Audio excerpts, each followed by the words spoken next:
Tout de suite sur BIMON TV.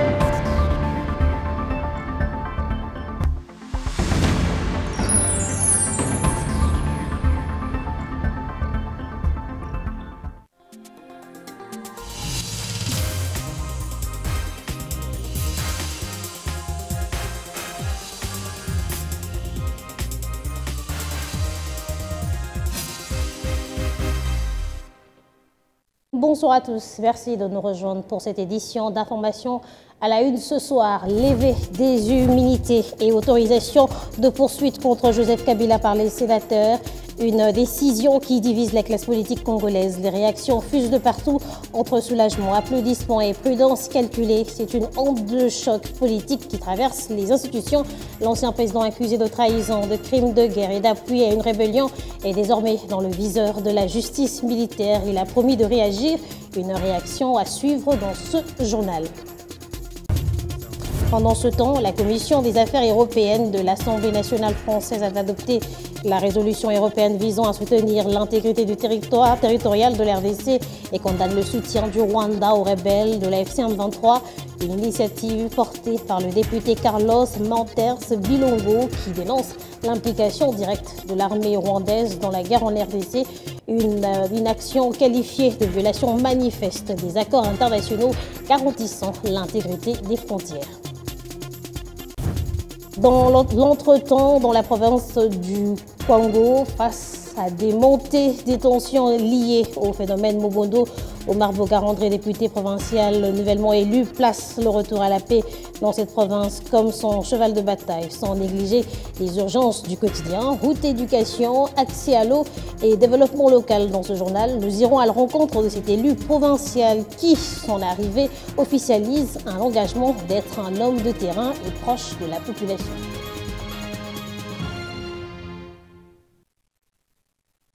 Bonsoir à tous. En levant les immunités de Joseph Kabila, le Sénat a autorisé les poursuites contre l'ancien chef d'État. Une décision qui divise la classe politique congolaise entre soulagement, applaudissements et prudence calculée. C'est une onde de choc politique qui traverse les institutions. L'ancien président accusé de trahison, de crimes de guerre et d'appui à une rébellion est désormais dans le viseur de la justice militaire. Mon intervention était axée sur les dispositions de la loi protégeant les anciens présidents de la République élus.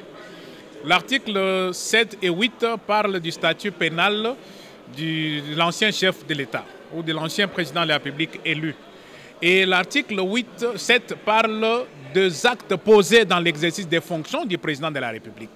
L'article 8 parle, lui, de actes posés en dehors de l'exercice de ses fonctions. Mais tous ces deux articles, dans leur lecture combinée, ramènent à un exercice, à un président de la République qui est en pleine fonction.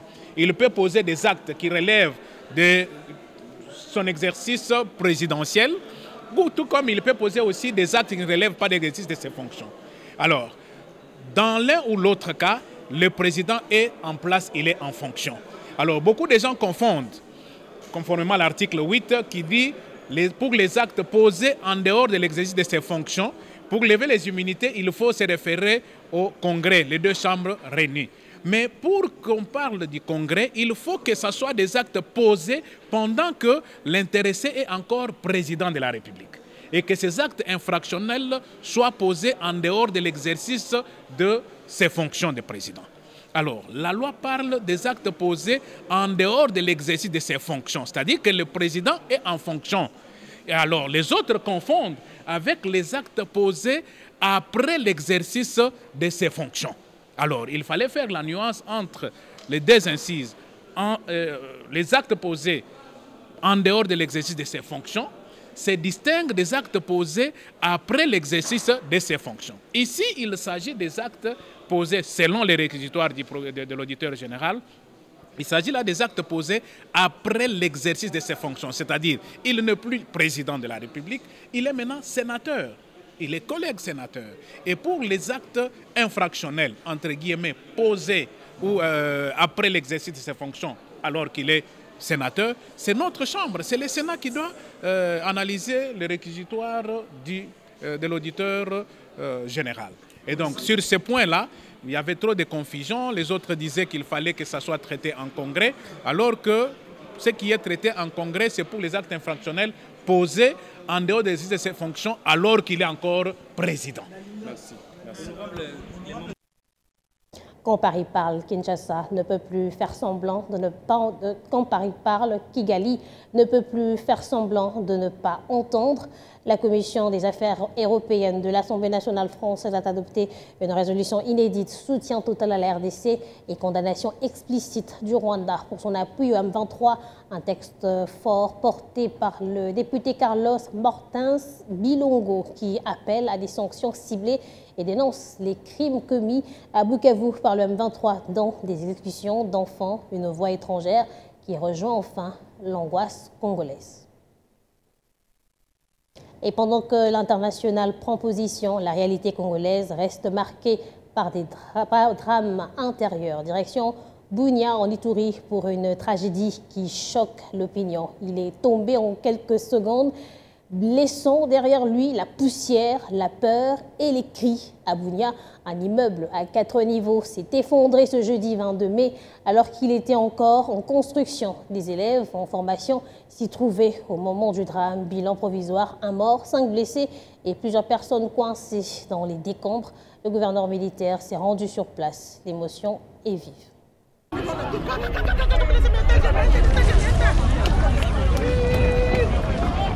L'immeuble s'est effondré pendant que les ouvriers étaient en plein travail. Le commandant des opérations et gouverneur militaire de l'Ituri, le lieutenant-général Luboyanka Chamadjoni, qui a mobilisé les équipes, s'est rendu sur place en début de la soirée. Premier constat, la légèreté dans les normes constructives. On ne peut pas commencer à bâtir comme ça, surtout un immeuble comme celui-là. Donc il y a des normes à suivre et c'est en ayant l'autorisation de bâtir qu'on peut savoir ce qu'on doit faire. Je ne pense même pas qu'ils ont eu ça. Donc c'est une grande légèreté et on l'a laissé construire et voilà maintenant nous avons autant d'enfants et autant de travailleurs qui sont sous les décombres là. Donc ce que nous allons faire, nous avons amené des machines.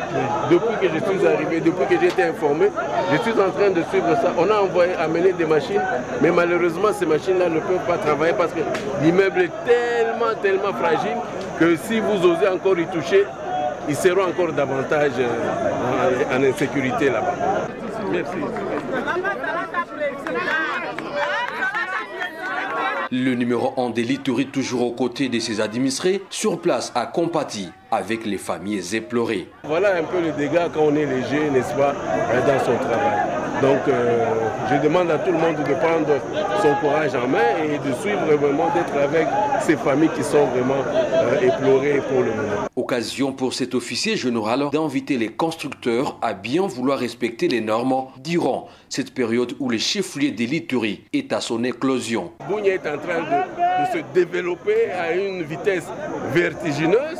Moi, je comprends bien que les gens construisent ici. Il y a des gens qui viennent de partout maintenant, qui veulent construire en Ituri parce qu'ils trouvent que c'est un endroit bien où il faut rester. Mais s'il vous plaît, il faut respecter les normes. Jusque tard dans la soirée, les actions de sauvetage se poursuivaient ici, même après la sortie du gouvernement militaire de l'Ituri. Ici, l'on comptait déjà 8 survivants grâce à la mobilisation générale des Bunianthropes touchés par ces drames.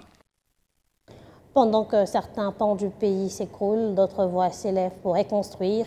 Il ne s'est pas contenté de prendre place. Il est venu pour marquer sa position depuis le 19 mai. Omar Bogar-André siège à l'Assemblée provinciale du Kwilu, pas comme un homme parachuté, mais comme un acteur enraciné, forgé par les réalités du terrain.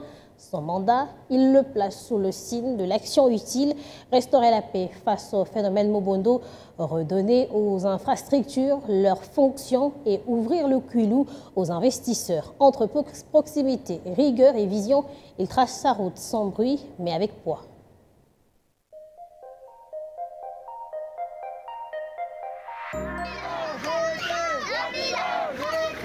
Il n'a pas pris sa place avec des slogans.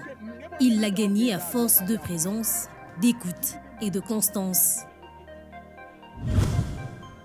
Depuis le 19 mai, Omar Bogar-André siège officiellement à l'Assemblée provinciale du Kwilu. Mais pour lui, ce mandat n'est pas un début, c'est une continuité. Cette validation pour le mandat, c'est un moment fort et un moment de grande responsabilité. Ce n'est pas vraiment une victoire. C'est une charge que la province m'a donnée, la population m'a donnée. Je les prends avec toute humilité. Longtemps resté proche du terrain, Omar Bogar-André connaît les réalités du Kwilu. Il les a vues, il les a vécues. Aujourd'hui à l'hémicycle, il ne change ni de méthode, ni de cap. C'est le terrain et l'expérience humaine. La population d'Idiofa que je salue en passant, c'est une population que je vécu avec eux. Population d'Idiofa, population de Kwilu. Je les connais personnellement. Je connais leurs attentes. Je sais ce qu'ils ont besoin. Ses priorités sont claires. Retour à la paix, accès à l'eau, aux routes, à l'éducation. Face à l'insécurité grandissante causée par le phénomène Mobondo, Omar Bogar fait de la paix son cheval de bataille. Il appelle à la désescalade, au dialogue et à une mobilisation collective pour refuser que la peur devienne la norme. Je connais la difficulté du Idiofa. Je connais qu'il n'y a pas d'eau, il n'y a pas l'électricité. Toutes ces difficultés-là, je les porte. Je les porte, la pauvreté créant. Je les porte aujourd'hui pour l'amener à l'ensemble des exécutions pour qu'en fait que les choses soient respectées. Comme vous le savez, la province de Kwilu, depuis le mois de juin 2022, il y a un phénomène de Mobondo qui paralyse la population. Je lance un appel de la paix entre les peuples Yaka et les peuples Teke qui sont en train de se battre. Mais son regard ne s'arrête pas à l'urgence. Il pense développement et ose le dire. Le Kwilu est une terre d'opportunités. Il invite les entrepreneurs à élargir leurs horizons. Il y a beaucoup d'espaces à Kwilu. Je demande aussi à tous mes frères de venir à Kwilu, de venir investir. Parce qu'il y a des terrains. Nous avons les terrains, nous avons les forêts. S'ils peuvent venir, le Kwilu c'est un grenier agricole. Et le Kwilu c'est parmi les provinces qui sont très proches de Kinshasa. Avec sobriété, il a aussi salué le rôle de transmission, en remerciant le sénateur Papi Labila, discret artisan de cette transition. Je remercie aussi l'honorable Papi Labila, qui grâce à son lobbying, qui a fait l'effort. Aujourd'hui à Idiofa, nous avons les travaux de route qui s'est fait, la route Ingou-Idiofa. C'est grâce à son lobbying qu'il a travaillé aujourd'hui la route Ingou-Idiofa qui est en train d'être faite.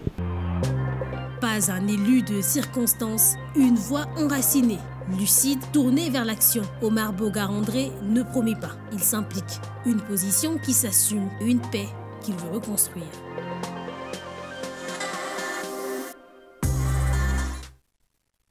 Et si le changement commence dès l'école, à Kinshasa, la biodiversité s'enseigne aux plus jeunes dans une démarche qui lie éducation, environnement et engagement. Un arbre qui tombe fait plus de bruit qu'une forêt qui pousse. Et pourtant, ce 22 mai, c'est la conscience écologique qu'on a voulu planter chez les élèves de 5 écoles de Kinshasa à l'occasion de la Journée mondiale de la biodiversité. Le ministère de l'Environnement, le FAO et l'UNESCO ont mobilisé les jeunes autour du thème « Harmonie avec la nature et développement durable ». Un arbre qui tombe fait plus de bruit qu'une forêt qui pousse. Et pourtant, ce 22 mai, c'est en silence mais avec conviction qu'on a planté les graines d'une conscience nouvelle. À l'occasion de la Journée internationale de la biodiversité, la RDC a mis la jeunesse au cœur de la mobilisation. Autour du thème « Harmonie avec la nature et développement durable », le ministère de l'Environnement, en partenariat avec la FAO et l'UNESCO, a réuni des élèves venus de 5 écoles publiques et privées. Chers élèves, votre engagement à travers des projets éducatifs sur la biodiversité est essentiel. Car protéger la nature, c'est aussi changer les mentalités. Nous croyons qu'il est important de soutenir la jeunesse congolaise pour qu'elle devienne actrice du changement. C'est la raison pour laquelle nous lançons officiellement la caravane Biodiversité pour la jeunesse, une initiative éducative et participative. Au programme, ateliers, échanges et découvertes. L'objectif, les sensibiliser à la préservation des ressources naturelles et leur donner les clés pour comprendre l'impact de leurs gestes sur l'environnement. Le thème retenu pour cette année nous interpelle tous. Il nous rappelle que la biodiversité est une affaire d'écologie, mais bel et bien la base sur laquelle repose notre sécurité alimentaire, notre santé et même notre culture. Cette journée vise aussi à renforcer la collaboration entre les établissements scolaires, les autorités publiques et les acteurs privés autour des enjeux environnementaux. La planète a besoin de nous, les jeunes plus précisément, car nous sommes les ambassadeurs de demain. Et donc si aujourd'hui la biodiversité n'est pas préservée, demain nous risquons de vivre dans un monde très compliqué. On aura des espérances de vie courtes. Pour conserver la biodiversité, il faut sensibiliser un max de personnes sur ça, que ce soit dans les écoles, dans les maisons, dans les rues, voire les avenues. Au terme des activités, des gadgets ont été remis aux élèves et chaque école a reçu un brevet de participation, symbole d'un engagement qui commence à l'école mais ne s'arrête pas aux portes de la classe. Parce que chaque forêt commence par une graine, chaque génération mérite qu'on lui transmette un combat, celui de défendre le vivant, sans discours vide, mais avec des racines solides. L'éducation est un levier, la communication un autre. Et justement à Kinshasa, le monde de la com s'est réuni autour d'un thème crucial, survivre à l'ère numérique. Face au numérique, la communication ne doit pas reculer, elle doit se réinventer. C'est tout le sens de l'afterwork organisé par l'association des professionnels de la communication à Kinshasa autour du thème « L'avenir de la communication à l'heure du numérique ». Les échanges ont posé les bases d'une refonte du secteur. Ces professionnels de la communication en afterwork pour une rétroaction et choc d'idées pour booster leur secteur. Jeudi à Kinshasa, cette tribune de l'association des professionnels de la communication de la RDC a tablé sur l'avenir de la communication à l'ère du numérique. Les panélistes chevronnés ont martelé sur l'utilisation responsable et efficiente des outils digitaux, soulignant que l'intelligence artificielle n'a pas vocation de remplacer l'humain. C'est lui qui lui dote tout son contenu à l'IA. Nous sommes dans un monde en perpétuelle évolution. Et la communication n'y échappe pas. Il est important pour chacun de nous, communicants, communicateurs, communicologues, d'être responsable vis-à-vis de cela, de se former aux nouveaux outils disponibles aujourd'hui et encore une fois de faire un travail avec intelligence, utiliser ces nouveaux outils à bon escient. La redynamisation du cadre légal du secteur de la communication dans le pays était simultanément évoquée. Nous sommes dans une situation particulière puisque le pays est agressé. Donc il faut voir ce que le ministère de la Communication et des Médias peut proposer. Et à partir de ce moment-là, on peut légiférer. Alors que cela vienne du gouvernement ou d'un panel, d'un groupe de députés, l'essentiel c'est à la fois d'avoir des objectifs clairs et de faire participer les communicants à l'élaboration de cette loi. L'APCOM RDC, qui a agencé cette rencontre, se veut dresser un cadre de lobbying et plaidoyer pour valoriser les différents métiers de la communication. Nous avons développé différentes thématiques qui touchent à notre métier. Nous avons parcouru quelles sont les menaces et les opportunités que nous pouvons tirer derrière l'avènement du numérique dans notre métier et comment l'agencer par rapport pour faire évoluer au fait notre domaine de la communication. Plusieurs aspects sur l'IA, les avantages et menaces dans le domaine de la communication étaient abordés. Il a été mentionné que cette intelligence ne peut prendre de l'ascendance sur l'homme qu'au cas où il se traînait dans la paresse, d'où sa responsabilité à assumer son rôle. Et en parlant d'urgence de réforme, certaines réalités routières dans la capitale continuent de plomber le quotidien des Kinois. Direction la Tchangou, des routes dégradées, des heures perdues à pied et un ras-le-bol général dans le district de la Tchangou. Les habitants crient leur frustration. Embouteillage, insécurité, non-respect du code de la route, c'est une vraie course d'obstacles pour rallier le centre-ville.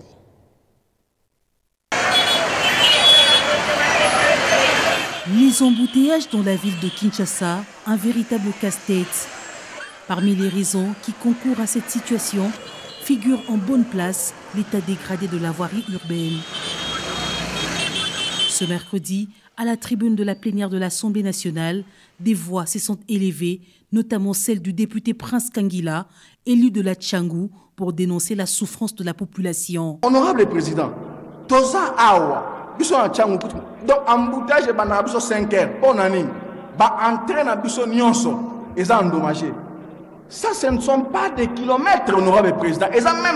C'est à peine 3-4 mètres entre Petro-Congo, endommagé au point qu'un embouteillage est extraordinaire. Quartier 1, à côté Apocalypse, les boules moka mounene salami, Nzoko, entrée dans l'eau, les boules moka mounene. C'est catastrophique, président.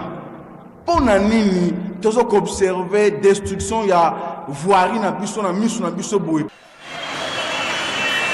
Sur le terrain, il y a de quoi perdre la tête avec tous ces conducteurs qui ne respectent pas, ou pire, ne connaissent même pas le code de la route.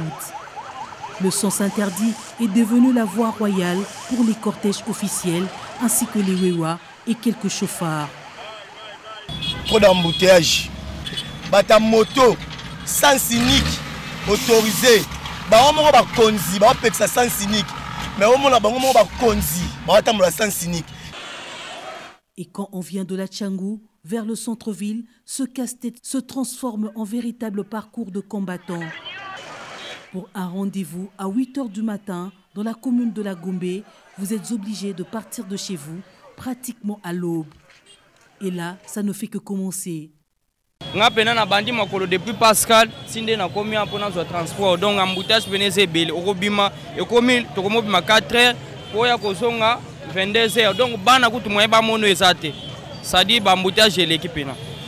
En sortant du quartier 1 ou encore du boulevard Kimbuta, les usagers de ce tronçon sont obligés d'aller contourner le boulevard Lumumba au niveau du marché de la Liberté pour revenir vers Limete dans l'autre sens. Rien que ce détour peut vous prendre plus d'1 heure. Au sortir de la Tchangou, pour se rendre au centre-ville, il faut compter 3 heures à 4 heures sur la route. Une situation pénible pour les écoliers, les travailleurs et commerçants qui sont parfois obligés de parcourir quelques kilomètres à pied pour finalement arriver complètement exténués à leur destination.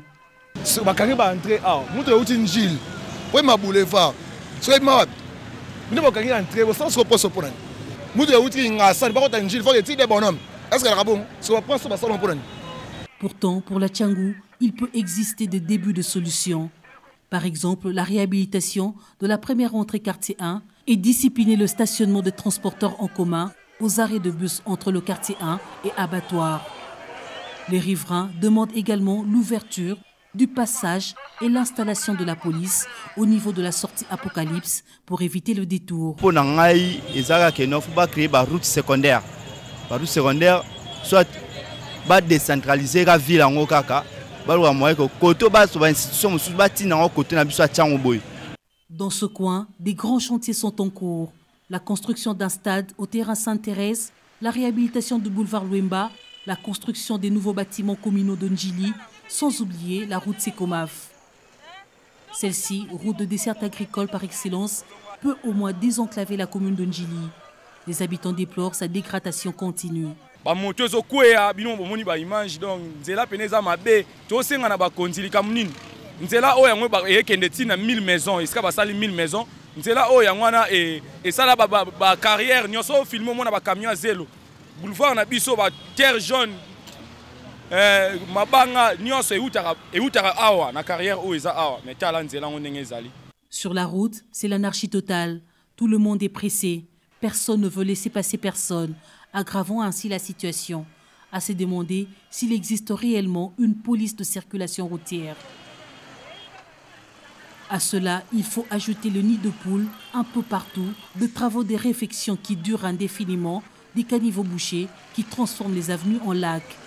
Pendant que des réunions s'enchaînent pour décompter tant soit peu la situation des embouteillages dans la ville de Kinshasa, la population de la Tchangou plaide pour des mesures cohérentes qui peuvent les aider à vaquer à leurs occupations.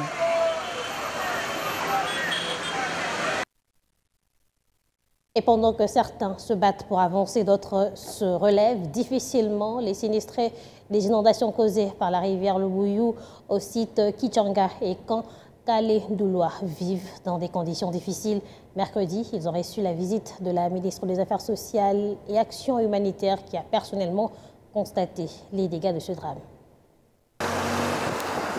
Dans le cadre de sa mission humanitaire dans la province du Tanganyika, mercredi 21 mai 2025, la ministre des Affaires sociales, Action humanitaire, Solidarité nationale, Nathalie Aziza Mounana, est venue constater les dégâts des inondations causées par la rivière Lubuye au site Kichanga, commune de Lukuga. afin d'apporter assistance humanitaire. Un moment d'échange avec les sinistrés, Nathalie Aziza Mounana leur a prêté une oreille attentive. Deuxième site, Camp Kalendouloa, commune de Kalemi. Ici, Nathalie Aziza Mounana veut s'imprégner dans quelles conditions sociales étudient les élèves de l'épée Kalemi-Lac. Constat, ces élèves apprennent dans des conditions d'extrême difficulté, comme relate l'un des encadreurs.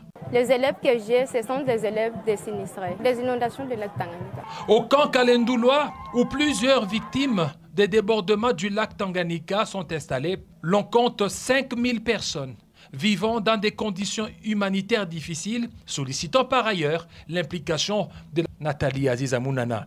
Autre site, quartier Kamukolobondo. Ici, la ministre est venue constater les dégâts des débordements des eaux qui a conduit au déplacement des sinistrés dans différents coins. De là, Nathalie Aziza Mounana s'est dirigée dans la commune du lac Tanganyika, quartier d'Ave, voir comment tout un stade, à l'instar de stade Sendwe, qui a été ravagé par les eaux, et même les écoles et les habitations n'ont pas résisté. Au finish, 3 communes de la ville de Kalemi sont touchées par les inondations. Lukuga, commune du lac, et la commune de Kalemi, venue dans les Tanganyika pour les inondations dans son expérience humanitaire de plus de 36 ans. Au nom de la solidarité nationale, elle est allée au-delà de sa mission d'itinérance. Nathalie Aziza Mounana va se diriger au camp de Kikogo, quartier Katanika, apporter du réconfort aux déplacés internes des guerres. Nathalie Aziza Mounana reste pleinement engagée à poursuivre les interventions dans des zones affectées, selon les orientations du gouvernement souminois, sous le leadership du chef de l'État, Félix-Antoine Tshisekedi Tshilombo. Cap à l'international, RDC a pris part à la réunion stratégique de l'Organisation mondiale du commerce à Genève. Représenté par le ministre du Commerce extérieur, Julien Paluku, le pays a obtenu le soutien de l'OMC pour ratifier 2 accords clés, l'un sur la facilitation des échanges, l'autre sur les subventions à la pêche. La République démocratique du Congo est de plus en plus présente sur la scène internationale afin de jouer son rôle d'acteur majeur dans le commerce international. À Genève, en Suisse, lors de la réunion stratégique, le pays a bénéficié de l'accompagnement de l'Organisation mondiale du commerce afin de renforcer les capacités des opérateurs économiques, celui du personnel sans exclure le transfert des technologies. Un pas franchi grâce à la diplomatie agissante menée par Julien Paluku, ministre du Commerce extérieur. L'OMC confirme aussi son appui sur la ratification de l'accord relatif à la facilitation des échanges et celui des subventions de la pêche. C'est que la RDC, qui est membre de l'OMC depuis 1997, est en train de vouloir ratifier un autre instrument de cette organisation qu'on appelle l'accord sur la facilitation des échanges. C'est un accord qui a pour objectif effectivement de fluidifier les échanges au niveau des frontières, c'est-à-dire la rapidité dans le traitement des dossiers, dans les dédouanements. Et donc l'accord a été adopté en 2013 et donc ça fait 12 ans que notre pays ne l'a jamais ratifié et donc nous avons déjà soumis cette question au niveau de la commission ECOFIN du gouvernement et comme notre constitution le dit bien à partir de l'article 214 jusqu'à 216-217, les accords sur le commerce ne doivent être ratifiés et approuvés que par une loi. Et donc nous allons devoir passer au Parlement après notre passage le 14 mai pour devoir présenter le projet de loi de ratification de cet accord pour nous permettre de bénéficier de tout l'accompagnement et toute l'assistance technique de l'OMC. Les règles de l'OMC permettent, se sont constitués un levier de la croissance économique de tous les États. La mise en place de la commission mixte en charge du chronogramme est annoncée afin de matérialiser ces engagements. Ce vendredi, la chancellerie des ordres nationaux, le général-major André Matouté-Zoulois a présidé une cérémonie de décoration en l'honneur de plusieurs personnalités ayant marqué leur secteur par le patriotisme et leur dévouement. Parmi les récipiendaires, l'avocat Maître Tarsis Mata Diawamba, de tous distingués par la médaille d'or du mérite civique pour services loyaux rendus à la nation. Le temps fort de cet hommage dans ce reportage signé Félix Matoudi et Iska Mayala. C'est un jour heureux pour Maître Tarcisse Matadiwamba, Dr Diabé Notombe, M. Domine Sam et Mme Maria Gomez de bénéficier ces jours de la médaille d'or du mérite civique à la chancellerie des ordres nationaux. Sur autorisation expresse du président de la République, grand chancelier des ordres nationaux, vit la nécessité, décide. Article 1er. La médaille d'or du mérite civique est décernée aux personnalités dont les noms, post-noms et prénoms sont repris ci-après. 1. Maître Matadiwamba Kamba Moutou Tarcisse. 2. Dr Diabé Notombe. 3. Monsieur Dominique Sam. 4. Madame Maria Govers. Une récompense de la nation octroyée au nom du chef de l'État, grand chancelier des ordres nationaux, Félix Tshisekedi, par les chanceliers des ordres nationaux, le général-major André Matouté-Zouloa. Ce pour des bons et loyaux services rendus à la nation congolaise, d'où les félicitations du chancelier des ordres nationaux. Merci de pouvoir qui nous sont conférés. Nous vous décernons la médaille d'or du mérite civique pour vos bons et loyaux services rendus à la nation congolaise. Sincères félicitations. Bien avant, le conseil administratif avait révélé à l'assistance les raisons qui ont motivé l'organisation de la décoration. Prenant la parole au nom des lauréats, Maître Tarcisse Matadiwamba a salué l'acte posé par le chef de l'État pour cette reconnaissance solennelle. Il faut que ceux qui nous relèvent en tant que bâtonnier national, en tant que président de l'ordre des médecins, de l'ordre des pharmaciens, il faut qu'ils veillent à la discipline au sein de leur ordre.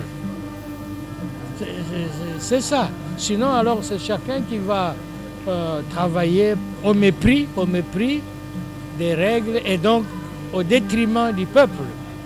Ça n'était suivi d'une série de photos des familles devant le bâtiment de cet établissement rattaché à la présidence de la République, la seule habilitée à produire et à distribuer l'effigie du chef de l'État et d'autres symboles de souveraineté de la RDC.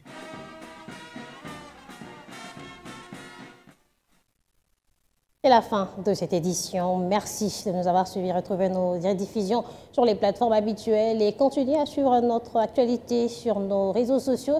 Restez vigilants, exigeants, mais surtout engagés. À très bientôt.